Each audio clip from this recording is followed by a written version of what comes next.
We will not give up on that. I mean, I have an agreement with the American Vice President. It was reconfirmed after we have listened to the press spokesperson. So we will stay on track unless US decide differently.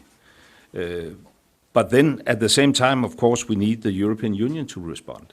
Spoken to the Prime Minister of Greenland, and there's a full commitment, not surprisingly, as is appropriate, of NATO partners to the security of Greenland. That's the right way to address this security, and the right way, finish and then hand back in terms of whether it's development of critical minerals, is to develop in partnership. A day after US President Donald Trump unveiled a sharp tariff threat to Greenland, 8 European countries issued a joint statement on Sunday declaring full solidarity with the Kingdom of Denmark and the people of Greenland. The statement, reported by Reuters, came amid growing unease in Europe over Arctic security and the risk of widening transatlantic trade dispute. The joint declaration was signed by Denmark, Finland, France, Germany, the Netherlands, Norway, Sweden and Britain, following Trump's remarks that he could impose sweeping tariffs if no agreement was reached over Greenland. The European countries said, and I quote, "We stand in full solidarity with the Kingdom of Denmark and the people of Greenland," unquote. The statement also underlined the political unity in the face of mounting pressure from Washington. The countries also highlighted shared defense concerns in Arctic, saying, and I quote, "As members of NATO, we are committed to strengthening Arctic security as a shared transatlantic interest," unquote. The emphasis on the NATO signaled Europe's view that Arctic stability is a collective responsibility rather than a bargaining tool.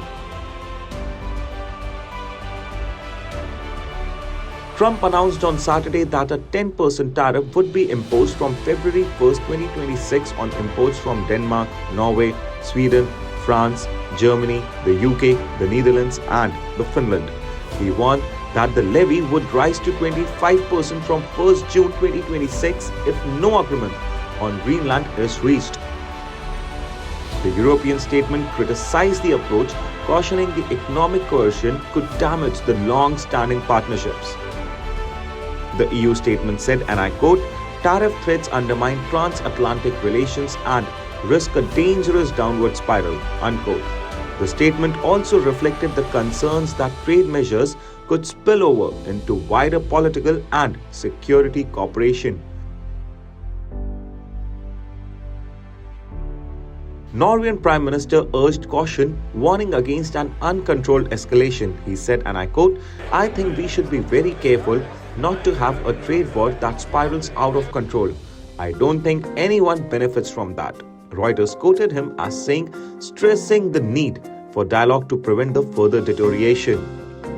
The European Council President said that the European Union was coordinating a collective response, adding that the bloc would firmly defend the international law. European Commission President echoed the concerns, warning that the tariff threats could seriously harm the transatlantic relations.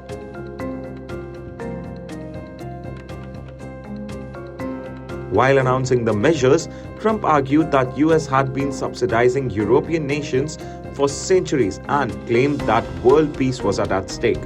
He said that tariffs would remain until a deal of Greenland's complete and total purchase is reached, arguing that Arctic island is vital to global security amid the interests from China and Russia.